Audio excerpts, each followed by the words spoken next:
guys, thanks for watching my channel once again. I have a new video up. I know it's taken forever just to get this out, but I am happy to announce that I have this great topic today with one of my girls, Courtney. So I'm gonna let her introduce herself, but she is one of the women that I love and admire in one of my women's group. She's so inspirational, encouraging, and so I really love that about her. So I decided to bring her on to talk about this topic. So she can kind of introduce herself, and then we'll go on with the topic. Yeah, like she said, my name is Courtney. I mean, nothing really great to say, whatever, right? But yeah, my name is Courtney. That's what I just love living, I guess. I just try to look at the bright side of everything. So that's all you need to know, really.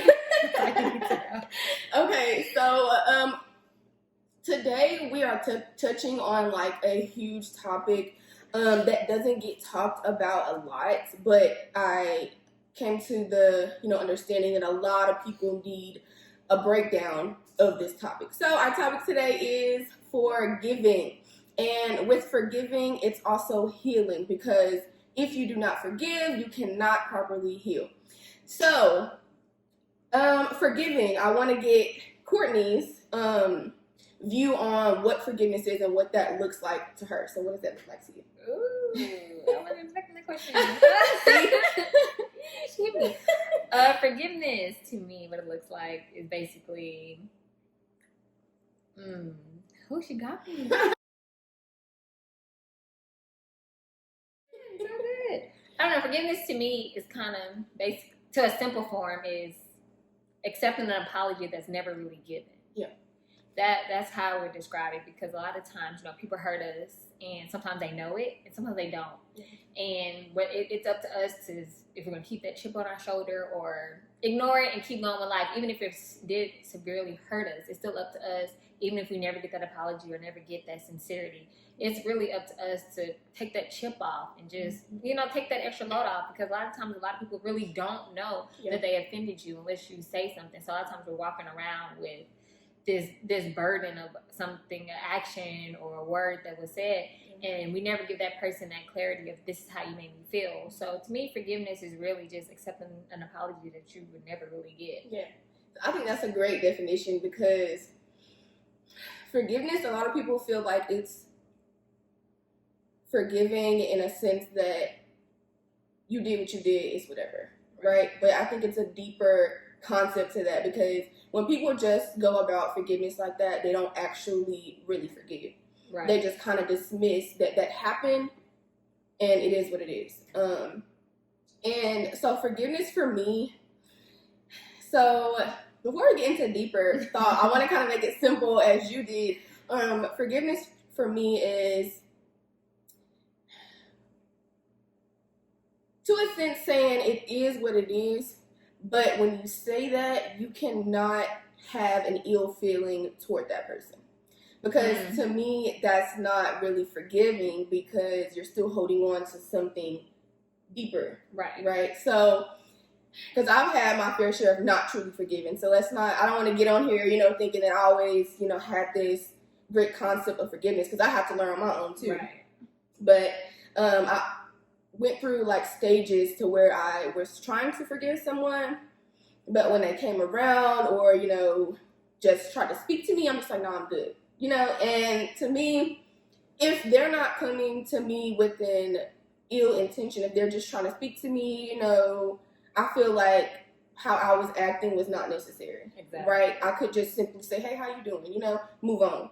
By no means am I saying... And sorry to cut you off, but at that point, too, would have been like the breaking of that shell you already had, versus the moment they would have told you, hey, you said hey back, whether you wanted to or not. The fact that you even got the courage to say that would have already cracked a little bit of that, that shell, so that way you can start your healing process, basically, in that forgiveness. And a lot of times I feel like that's what we do get caught up in. We get caught up in, well, it's not being basically on our own terms. If it don't happen when we want it to happen and how we want it to happen, we don't accept it. Right. And a lot of times that only hurts us at the end, because even if that person came to you and did say, Derek, I'm sorry, you probably like, well, I don't want to hear it right now. I'm not in that space. And And at that moment, if we would have just kind of like took our pride down, took off this wall, we would have accepted it and moved on with our lives. Yeah, so. Yeah, definitely. And I'm glad she said the word courage, because not only forgiving, but healing takes courage, both of them. And if you don't have that, full-blown courage, I don't think you can properly forgive or heal, because you don't want to take that extra step to take accountability for your own life. So we're going to dive deeper into things. Forgiving and healing, I put those two together because they go hand in hand. Now, I do want to say it's unfortunate, and, a lot of people have these things happen to them, these events that they go through in their lives, which is very unfortunate. And by no means am I trying to say, get over it. Right. I'm not trying to say that. But for the sake of your sanity and your peace, I would recommend that people would come to an understanding that, whatever someone did, whatever someone said to you does not have to dictate how you then live your life now. Right. And I think a lot of people go through a lot of stuff, like abuse, sexual assault, rape. That's a lot of stuff that should not happen to anybody. So I do understand that pain and that trauma. And I don't want to speak like I know. Right. So I don't want to do that. But what I am saying is, if you do have to seek help, do that, right, to get through that. But there is a point where I feel like you need to get through that, because holding on to something can weigh you down in your entire life. And then you might keep that one thing so long to where other things add to it, and you're blaming all those other things, and that's not the root problem. The root problem was probably that situation that happened when you were 6 or 7, but because you haven't forgiven that person or forgiven yourself, whatever the case may have been, you allow everything else to just add up to it, and then you blame that person, or you blame that issue, and it's kind of like now you're almost like this broken person, because you're spending most of your time, like, I guess, trying to fix it, but also trying to keep that water. So it's kind of like, do you want to be reconstructed or not? Like, pick and choose your battles. But I think a lot of times people get caught up in that. Like, instead of going to the root of the problem, they're blaming everything else around them. It's kind of like, that's not really the issue that's wrong with you. Let's go all the way back. What did happen when you were like 3, 7, 12, whatever the age could have been, or whatever situation it could have been. Let's go back to that root, and that really will let us know so much about people. But I know so many people stay closed because, again, a lot of people are not genuine in hearing information and keeping it private and encouraging people through it. But like you said, seek help. And you don't have, if you can't afford a counselor, seek a close person. And I'm not even going to be this person to say, go find a minister or preacher. Don't. If you trust your leadership and whoever you believe in, do that. But if you don't find that close friend, a lot of times, sadly, I'm my only friend. And so sometimes I do talk to myself real disrespectful, because it's kind of like, you better than that. Like, let that go. So a lot of times, if you just got to get down on yourself and be honest, look in the mirror and argue with yourself, do it. Anything that helps you get over that. I was once in a place where I had no peace. I had no clear understanding, no forgiveness, I had a lot of stuff that one day, I turned my life over to God, and everything that I knew I was dealing with, I gave that to Him, and He completely opened my eyes, right, and took away things that I could not have no control over. I think we get a misunderstanding with it being a process. Say that again. That was a good one. Say that again. Because it's a process if you make it a process, right? So if you fully want to change something or put effort towards something, you can do that, and it doesn't have to be a process, right? It don't have to be like a month or a year, 2 years, 3 years long process. We don't have to make it that. But with forgiveness, we need effort, right? So we can't just say, I forgive, or, that situation, you don't have to be okay with the situation. Let's just, sum that up. I don't want to say be okay with the situation, but take that situation for what it was. Right. And say, because at this point, you can't do anything about it, right? You can't really change what happened to you or what they did to you. And so I feel like the bigger step is just putting effort toward actually forgetting that. Stop making excuses And I keep trying to like put emphasis on me downing people's situation. Right. I don't want to do that, but don't continue to go through life making excuses instead of actually hitting it on the head, right? Saying this is the problem, this is what needs to be fixed, right? And also confronting the problem. And if that is a person, by all means you need to do that with no confrontation, because you will get nowhere with an argumentative person, a person that sees no wrong, because you could be a bigger person and you could say, hey, why did you do this to me? Right. Why did you say this to me? Whatever the situation is. And if you cannot get no real clarity out of that, what can you do, right? You got to just leave that alone, because it's like, I'm not going to beg you for any apology. I'm not going to beg you for any explanation. But in some situations, you could get a healthy response to where you could come to this place where you're like, oh, okay, and say how it made you feel. And that's why I'm glad you brought that up, because that was going to be one of my examples I presented. My 10th grade year, Miss Moorhead presented us an assignment, and it was basically like, write a letter to, I believe it was your parents, write a letter to your parents asking for something, or, basically, I feel like it was like a venting paper. Right. And at that time, my mom had like just got married, and I had a little sister, and like all that. I don't know why, but at that point, it was just too much for me. Right. And so, I basically wrote a letter, and I was kind of like, dear mom, I just feel like you put your husband before us. You got 2 kids before he got here, and you just come back to us. I'm not trying to intervene into your marriage, but I just feel like you kind of like lost us. And so, she had to mail it to our parents. We couldn't tell them nothing. The parents couldn't tell us that they got it. All the parents had to do was respond and send it back to her. And so she read them in front of the class, and I like broke down, because it's like she said it like read it how I can hear my mom saying it, and it was just kind of like mom basically was like, I'm sorry, I never felt this way, I don't understand why you felt like you have to write it down. It made me feel like we had a closed conversation, a closed relationship, and I thought we were more open, maybe something we need to work on. And fast forward to today, me and my mom are like this. With communication and everything else. But that was one of like, I feel like the breaking things. And like I said, I learned from that. So then when I graduated and I got to take graduation photos and all that, on the back of my graduation photos, I wrote my dad a letter, wrote my 2 grandmas a letter, and basically just saying like, this is how I feel, and leave it at that. Whatever you do, whatever I tell you is up to you. But I had to send it with no expectations. I had to send it knowing that I might not get a response back, and that's okay. And like I said, I was thankful that I guess my dad actually decided to turn up the picture, and he read what I wrote and had to call and say an apology. And the sad thing was, he was here for my graduation, so he kind of felt like, oh my goodness, did she kind of fake the hump when I was there? Like, why she didn't tell me she felt that way there? But it was just one of those breaking grounds where I didn't feel comfortable telling you face to face, because we don't have a relationship, so I don't know, or we didn't have a relationship then, so I don't know how your response would have been. And because my mom said we act so much alike, I knew it would have gone ahead.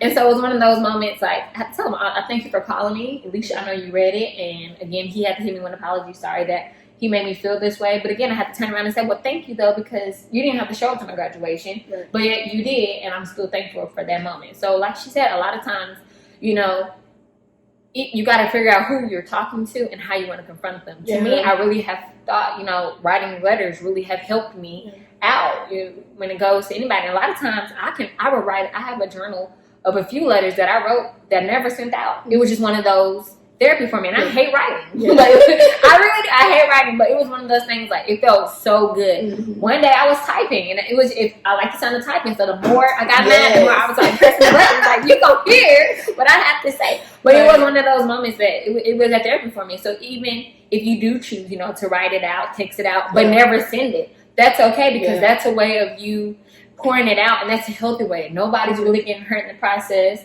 You're breaking those boundaries in that process. So, find what works for you when it comes to that. But I love how you said, be careful though. You never know who you're confronting. And then again, like she said, a lot of times we never know what other people are going through. So we might be using our past as an excuse, but so are they. And so we're coming to them the same way, and they're going to respond back to us like, girl, you don't know what happened to me at 6. You know what happened to me at 8. And like, now we just really bumping heads. And our issue is not really our issue. It's what happened to us that none of us had an effect on. So I'm glad you mentioned that. Yeah, that's a good one too. And I like how she said, don't go into that expecting. And I always use this since I was in high school.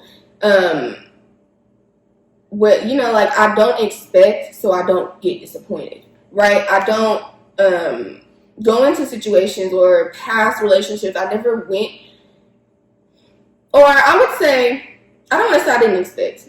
Let me change that. It was people that threw up red flags that I didn't go into it expecting anything. Got you. Why? Because I've seen the red flags, and me, I'm observant. So if I see you move a certain way, and then I voice how that made me feel, you did not respect that. I didn't go into that expecting. So when you did something again, I wasn't disappointed because it came from you, right?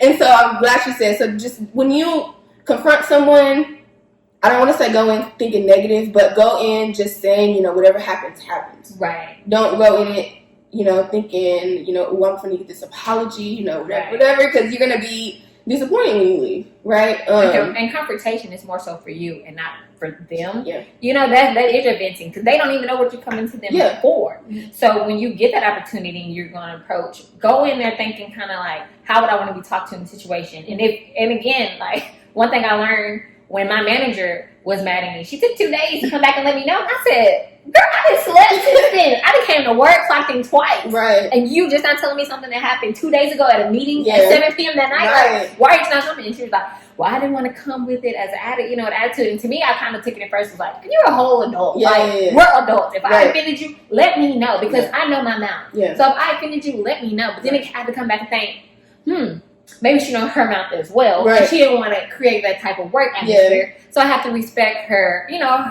her wishes. Yeah. But that was one of those things I had to learn. I'm like, dang, you can't approach a situation like this, especially as sensitive as this, with the wrong attitude, that negative mindset, thinking that it's going to go your way, because sometimes it won't and sometimes it will. But you can't go in automatically having that tit for tat feeling, that revenge feeling, or that I'm about to get satisfied out of this, because it won't always happen like that. So I'm glad you said that. While you were saying that, I thought about when we don't truly forgive, we go into situations, or we go through our lives making it a cycle of us dealing with that. So I'm gonna give you an example, like abuse, right? Verbal abuse, physical abuse, they both are the same, right? Because I know a lot of people that, you know, deal with verbal abuse. It's more damaging, or it's the same, right? You know, as far as damage with physical abuse. It, you know, people don't know how much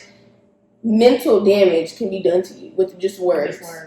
But so saying that, let's say I was abused when I was, you know, little. I saw that as, or if someone saw that as their dad doing that to them, they saw it as love, right? He beat me because I was doing something wrong. I shouldn't have done that, right? So when I get older, I seem to attract men that do what? Abuse you. And I want to say that to say, before, and if you already have kids, that's on you, but before you have kids, please heal from whatever has hurt you as a child or as you growing up. Right? Because when you have kids, you're setting them up for their future. Right? So as far as parents that have, or people that have dealt with abuse, or any trauma, let's try to, you know, fix that so we don't have to learn the hard way, right? Because let's say I was abused, I'm growing up to attract men that have abused me. Oh, he loves me, you know, this and that. No. And then it goes on to be a cycle, right? So you leave one dude, he beats you, oh, he beat me too much. You get another dude that manhandles you, does the same thing, and it's like, why are these men like this? No. It is a deeper problem within you, right? Of course, no man should, you know, do that. But when you allow that, it's kind of and I want to say that to say it's a deeper problem is what I'm trying to get to. That was something from your past you needed to cut off from the jump. And a lot of times, depending on the person, they can see your weaknesses. Yeah. And I know I had a conversation with my sister. She was dating somebody, and she was telling me what she told me. I was like, girl, you talking too much. Shut up. Yeah, I'm the same way. You don't tell a guy everything when you first meet him. You know, you might tell him, you know, who you recently was dating and how that happened, and you leave it at that. You don't tell them about all the other ones that came after. Or, you know, you don't say all of that. Yeah. And a lot of times when you meet someone, especially let's say in the dating sense, women, I guess, we tend that it almost becomes like another venting session. It's like, oh my God, here's the guy that's interested. Let me tell you about my past. Yeah. So you want to become that. Yeah. And everything that we tell this guy, what we didn't agree in our relationship, somehow they become the same thing that we did. And it's kind of like, then you got to think, well, is it me or is it him? Right. And what am I doing to attract these people? Is it so much of what I told him, or is it really because when he told me these things, I still acted as if like in that love, like, oh, he just did it, he was having a bad day, you know, or this just happened. So it's kind of like, well, when do we, as women, I always tell my homegirls, is like, when do we find our self-worth? And I was having a conversation with my friend, she was kind of like, it's sad to say, especially as Black women, we tend to just settle. And I was like, that is so true. We kind of just, or we almost feel like we can just change everybody. Like we're the healing place, and we're the ones who really need that healing. We're that broken puzzle piece. And we're allowing, the more people we allow to come in, they're taking those pieces from us. So we're never really be fully complete because we're allowing people to take away, versus like how you say, give it to God. When we give it to God, He's going to paint a whole new picture for us. But until we stop letting people take the good things of us, He can rebuild a new, a new picture of us, a new frame of us, so we can see us. But a lot of people, I told one of my friends, girl, I'm glad you look like what you've been through. And to an extent, that was a compliment, because you don't look like it. But like I said, some people can just look at you like, I know her triggers. I know what to get to, I know what to do. And then we sit here and we tell people that we trust all these things. And like, damn, see, I knew you were struggling. All right, bet. That's what you're struggling with. Bet, I got you. I'm all here for you. And then they really are here for you. They're here to destroy from you, steal, kill, all, all of the above. You gotta do that, girl. They're all here for it. So we're really, especially as women, I'm not even trying to discount the men, because I definitely know y'all go through things. Yeah, of course. And talk to one of my friends, we as women don't create the atmosphere as much for men to vent, to go through their healing process. And men are so uptight, even if we do create the atmosphere, they don't trust us. And men, there are some genuine women out here that we don't want to so much fix you or heal you, but we really do want to listen to you without responding back to you. We don't care if it was your mom and your ex-girlfriend, anybody in your life that has hurt you. We really want to know, because a lot of times we probably could relate. But we will never know, because guys are so shut out. So even when, especially guys, that's why I really want to talk about this, because it's women who kind of like are so happy about the healing process or so for it. And there's men who were like 40 years old who still haven't forgave somebody when they were 2. And it's kind of like, oh my goodness. And unless they really trust you and talk to you about it, you would never really know. And then the wrong thing happened, and then finally they explode. And it wasn't because you said something, you did something. It's finally like they had too much. And at that time, it was like, I didn't even have nothing to do with it. Like, let me know. So I'm sorry, I went all the way off. No, but seriously, like, this is a big thing, especially when it comes to forgiveness and healing. It's really knowing the roots and having that person. I went all the way back. Having that person to talk to and all of the above. But like you said, like, a lot of issues, we got to learn how to not look like what we go through. I'm not going to say fake it until you make it, but definitely don't allow people to show you your weakness. Don't even, barely to the point, express your weaknesses. Because people will really use those against you. And, it could be someone that you probably really do trust, and they having a bad day, and they take that out on you, and all of a sudden you told them one thing, and it's all on Facebook. So it's kind of like, oh my goodness, I thought we was cool. So I'm glad you said that, because, we could have, like, and I don't want to say friends, because friends, like, friends, that's a word to me. I don't throw friends out there, right? I don't say everybody is my friend. So when you said don't show your weaknesses, I've had friends, when we argued, threw it back in my face. Like, just for instance, this is why you can't get through this, or this is why you can't keep a man, or this is why, you can't, stuff like that. And it's like, you don't supposed to throw that in my face. Like, I'm dealing with stuff just like you are, so don't, just start throwing stuff out there, whatever, So that was a big thing. It's like, don't show your weaknesses, because people can use that against you. And to a sense, I'm a very, like, closed person, so you cannot read me easily. Like, And you know what's crazy? I was never big on communication. Okay. When I just got older, of course, when you get older, you start to see, okay, you need to relax. I would always just, sweep stuff under the rug or cut people off just like that. I don't want to know what you did or why you did it. Stop talking to me. I would literally just block you. Like, if I find out you did something, I'll go off and just block you. Right? And no, we're not even knowing the details of it. Right. And so sometimes I was right, but there was always something I was missing, and I didn't allow them to explain that or to go in deeper depths of what caused that to happen. Right? So communication is very big on forgiving because, like I said, with forgiving you have to give effort.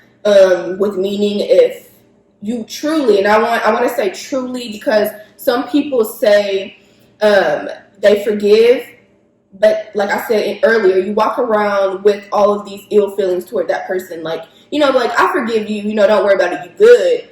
But if they try to talk to you and say, hey, how you doing? You'll be like, why are you texting me? And it's like, what's wrong? Like, I thought you forgave me, right? So I think we're putting this misconception on what forgiveness actually means. And that's what I'm coming on here to say, because I've been, through life with family members who have done me wrong throughout my whole life, right? And of course, I'm not going to put on here, I'm just speaking and saying that I want to say 20 years of my life hanging on to how I was feeling as a child and growing up. And I was just always like, you know what, I don't want to be around them. Like, they treated me like this. They never treated me right, whatever. I grew up to say, you know what, I'm older now. Let's just, you know what's crazy? I never got that conversation out of them. Me, I just kind of was like, I'm good. Right. And I really do forgive them because now I'm building a relationship. A true, genuine relationship. You know what I'm saying? So if you are that person like me where you can just, whatever, right? Sweep it under the rug, do that. But if not, please don't try to do that. It's not. But you had time, though. Yeah. 20 years, you had time.